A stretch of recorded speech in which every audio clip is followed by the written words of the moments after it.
Hey there, herb nerd friends. It's mid-July and we have been dabbling with so many plants. The world is abundant out here. I've been picking all kinds of different things. But you know, as of late, there's been all these fires in BC and my mind keeps mulling over this one herb. Mulling over mullein. Why? Because mullein is one of the best herbs for this. So today, thought we'd make a video about mullein. It's also perfect time to be picking this plant. There's so many uses for this plant and I'm excited to share it with you. Let's take a look a little deeper at how to work with mullein.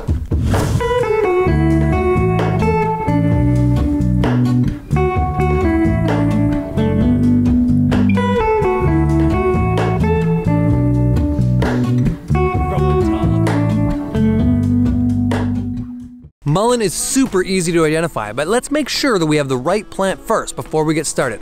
Come along. Mullein is such an impressive plant. I mean, look at this thing. It's taller than me, and it's only 2 years old. This is a biennial, and what that means is first year it lays down its roots and its foundation with a small basal rosette set of leaves, and then it shoots up this big spike in the second year. This is the flowering head, and it's these flowers that we're gonna work with as some of the medicine today, but we're also gonna use the leaves. Now, the other thing to note about it that I think is really interesting is that the flowers come all sporadically, like popcorn popping off of the raceme spike. They don't all come at once like many other flowers where they start at one even level. These ones come all over the place. These leaves are an elliptical oval and they're very fuzzy like this. Now this has many different healing properties based on this fuzz. In fact, one of the things that's really interesting is this plant was once used to help work with diaper rash. How? It was just made into a diaper. Just like that. So often it has a nice soothing effect. The other thing is obviously this makes great toilet paper, as you can tell, but there are so many other uses of this plant. Where does it grow? It grows everywhere. I see it all over North America. It's an abundant plant. As you can see, looking over here, we've got it just sporadically popping up in our garden. We don't even plant this one because a few of these seeds pop out and poof, they spread all over. You'd think this was native to North America by its reach being all across the country, but it actually comes from Europe originally. It likes turbid kind of waste areas or disturbed soils, which we happen to be doing regularly. So that makes it a little bit of a people plant. The word people plant I tend to use for plants that follow people wherever they go. And mullein is a classic case of the people plant.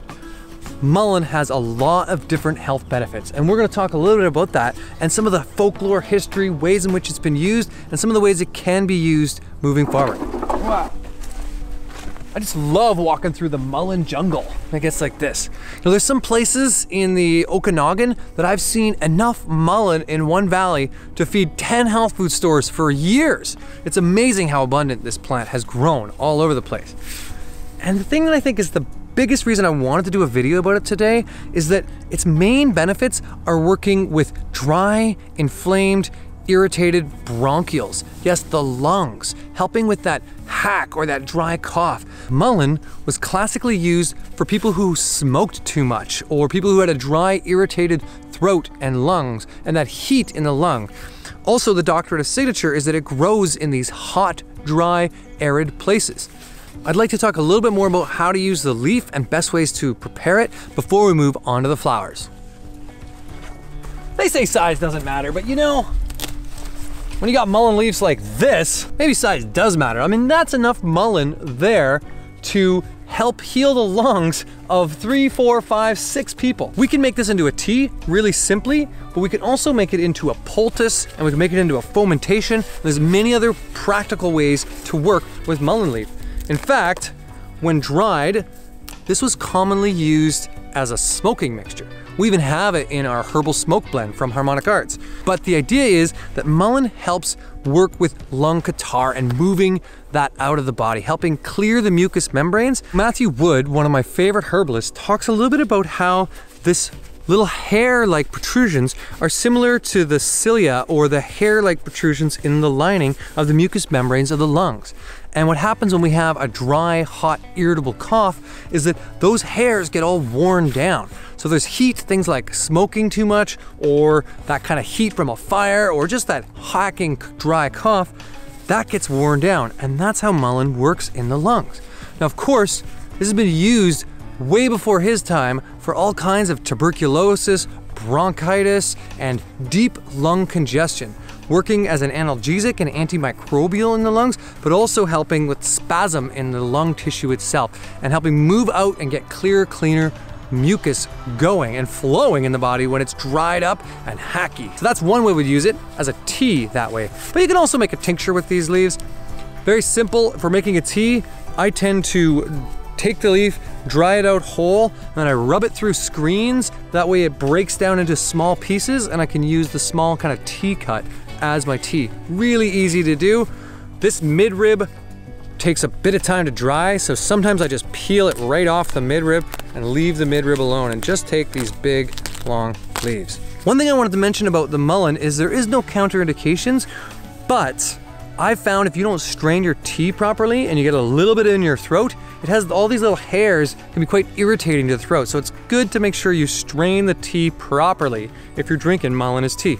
Not just one of those yerba mate straw type styles, but a real strainer. Also, like I said before, this plant can be smoked. And I know some of us think smoking is, anything we put in the lungs is gonna be hard on the lungs, but the natives classically smoked mullein after they had smoked too much knick-knack.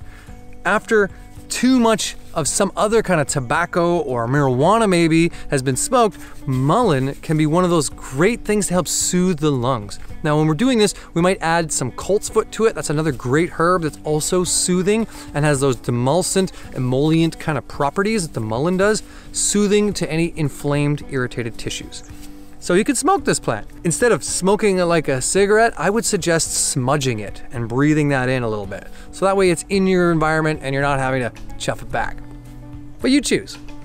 Commonly, it's said to harvest the first year's leaves, but I tend to disagree. I find that the second year leaves are just as therapeutic, even though the flower's gone this way, and therefore more of the chi is in the flower. There's so much more surface area to these second year leaves than the first year ones that I find early in the second year is the best time to harvest these leaves, but anytime that they're not brown, they can be harvested. Now these leaves can be used for a lot more. Like I had said before, they could be used as a diaper for irritated rash. They could be used as a poultice or a fomentation made with vinegar. One of the things that commonly they're done, I'm gonna sort of break this big leaf, but commonly this would be soaked in hot water and a little bit of vinegar and then used as a compress either on hemorrhoids or on any kind of irritated skin. It has antimicrobial properties. In fact, there's even been some science showing that it might even have some antiviral properties. But there's a lot of antispasmodic. What that means is spasm in the nerves, but also analgesic, slight pain reducing properties to the mullein. So there's many ways we can make a compress or a poultice using mullein leaf as the base. There are definitely a few interesting ways in which mullein was used in our history, especially because before we had a lot of science to back up the use of mullein, it had a lot of uses for evil wind and evil spiritual influence. So mullein was similar to how St. John's wort might have been used as a protective plant. So protect us from evil spirits. And one of the ways was malaria was considered an evil spirit at one point. And so settlers in Europe, when they came here, would tape or string mullein all around their arms and down on their legs to protect themselves from evil spiritual influence or whatever it might be that was causing them sickness. Now there's some truth to this because there are some antimicrobial properties to mullein, though it's a pretty far stretch to protect us from that evil wind and that evil spirits. Of course, it has been used for gout. It has been used for hemorrhoids. It has been used for so many different types of conditions. In fact, mullein is talked throughout the literature from all the oldest European herbalists and eclectics from way back, like Galen and Hippocrates, even all the way up to Culpeper. And these kind of herbalists have been using this plant for many different uses. So it does have a rich history, and it's one that's really worth knowing because it's so abundant. I mean, look at this stuff. So really I want to talk a little bit more about the flowers because that's part of the reason I'm here, is to pick all of these flowers. Now I can pick all these little ones coming down, but I'm also going to pick these daily. Now why am I here to pick the flowers? Because they come so sporadically, I have to come back every couple of days and pick them. What am I going to do with these flowers? Well, the main thing is I'm going to make an ear oil, and I Brought a little sample. This is the one I've been working on right now, and this is a mullein oil. I'm just macerating this in olive oil for a few weeks probably, and I'll keep adding to this oil until it's full, and I'll make another jar out of this one. So today I'm just gonna harvest the flowers in here. I'm gonna wilt them down for a day and then put them in the olive oil. The reason I'm wilting them is I don't want any of the moisture from the flowers to make the oil go rancid. Now this oil has so many health benefits. The main claim to fame for mullein oil is ear infection. It's one of the best oils for using for an ear infection. Now commonly this is mixed with a little bit of garlic oil because that's also another one great for ear infection. But of course a lot of people have heard about garlic and botulism, and so they're wary of using the garlic oil. What I usually suggest is make your mullein oil and then take fresh garlic and simmer it in a bit of mullein oil, and that can make a great ear oil. Just do that fresh as it is, or use a garlic powder and you'll have no problem with your garlic oil. The other herb that I like to add to this is St. John's wort. We're gonna use the mullein and the St. John's wort to make ourselves a little ear oil. The flowers here have some antiseptic and anti-inflammatory and anti-analgesic properties, which means they're helpful for pain and they're helpful for the inflammation, and so they're also helpful for any kind of microbial type bacteria that's in the ear. Now if we're using this as an ear oil, it's really important to make sure the ear's not been punctured, because this isn't really for a puncture wounded ear, it's for that kind of ear infection or that throbbing and that pain. Now, there's a couple of different ways it works. It also can work with TMJ, or that like tightened joint here. And it's really specific if somebody's having regular ear infections, usually due to dairy or wheat allergies or some of these kinds of allergies. And this is a common thing. If you're getting regular ear infections, look at the diet, because often it's a signal that there's something off in the diet. Mullein's a great one. What we can do is we can drop a couple of droppers in the ear, and we're gonna do light lymphatic tapping, where we're just lightly lymphatically tapping, help stretch the earlobe down and drain the ear a little bit. Whenever we have a plant that's in flower, the flower is where the energy of the plant is. And so in this case, the majority of the energy of this plant is going into the flower right now. So it's ideal, opportune time to work with the flower medicine. And what I really like about mullein flowers is they're just so precious and small and beautiful to work with. There's something that makes me so happy about picking flowers. I don't know, maybe it's the old flower child in me, but I just love to pick flowers. I find them in themselves are antidepressing, just connecting with the flowers. Mullein is also very flammable and has been used as a candle or a torch. So the whole plant can be picked, and this can be dipped in some kind of oil and turned into a torch. If you're in an area where there's forest fires, I really encourage you to work with this plant. Make it into a tea, pick it, dry it, smoke it, whatever it might be. It's gonna help work with the lungs and heal the lungs that way. This mullein flower oil is also really helpful for eczema and inflamed skin. Any kind of hemorrhoids or piles or this type of thing, but really that inflamed skin or dry, cracked skin. This is one of the best oils for it. So I'll often add this to my chickweed or calendula oil to help soothe that inflamed response externally on the skin. I just love how some of these plants grow. This one's growing some secondary heads. It's got one of the thickest stalks I've seen, and it's just like, whoa, mullein. There's a lot of chi in this plant. You can tell it's gonna have good medicine by the vigor that it grows with. Inside these little flowers are all these great little stamens. See that? Just open that up. And they are delicious. Now I know if you watched any of my videos, it looks like Yarrow eats everything. And sometimes I do. I just love nibbling on the plants to deepen my connection with them. And I invite you to do the same, because a little nibble of a part of a plant that's not toxic, but maybe not food, is gonna help you connect it deeper into your body and let your own intelligence start to connect with the intelligence of plants like mullein. Now picking flowers like this can be a bit of a meditation, but you know, that's part of the medicine of this plant. It's just meditating with the mullein.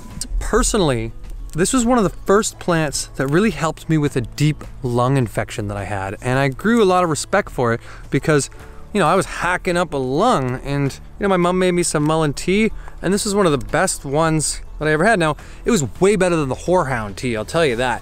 But of course, that horehound really works too. And so mullein mixed with horehound and coltsfoot and a little bit of lobelia is one of the classic kind of teas as a remedy for lung and cough.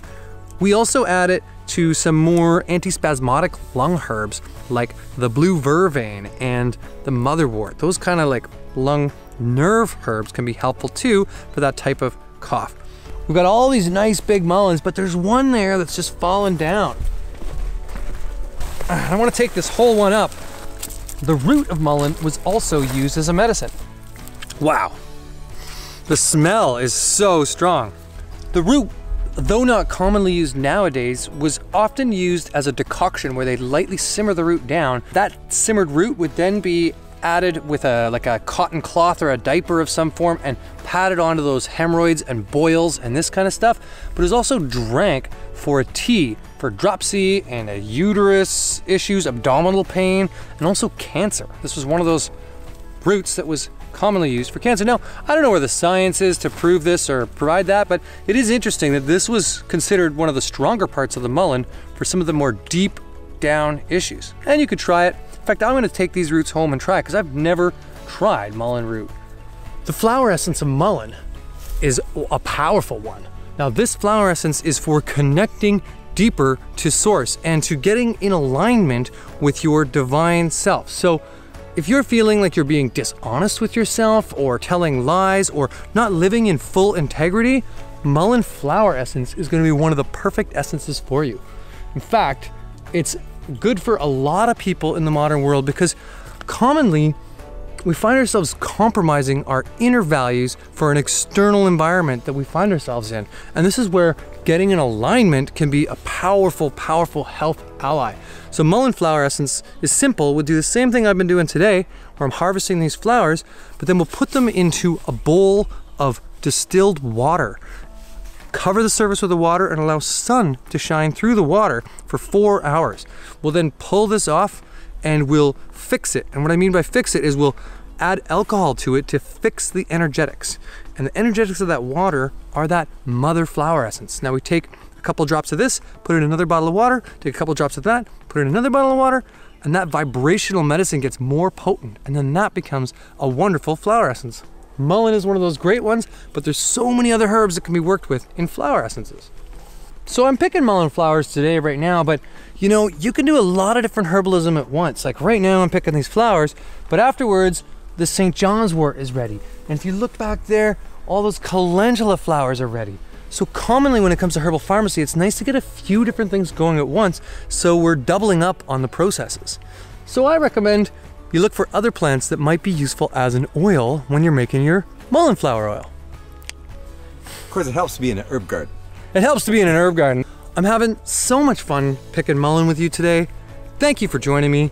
This is one of those great herbs that you can just, you know, cozy up to and feel connected to wherever you go. I hope you get out and play with mullein a little bit. I hope you learned something about working with it today. And I would love to hear from you about your experiences with this plant, because I know you know this plant, you've been around this, it's everywhere. And so tell me more about how you've connected with mullein, as well as any other herb you'd like to. Always here to connect, share, and deepen our connection with the natural world. So ciao for now. This is Herbal Jedi, Yarrow Willard, signing off. We'll see you next time. There we go, look at that. One mullein, half picked. Next to the poppy. Things like this, like the hang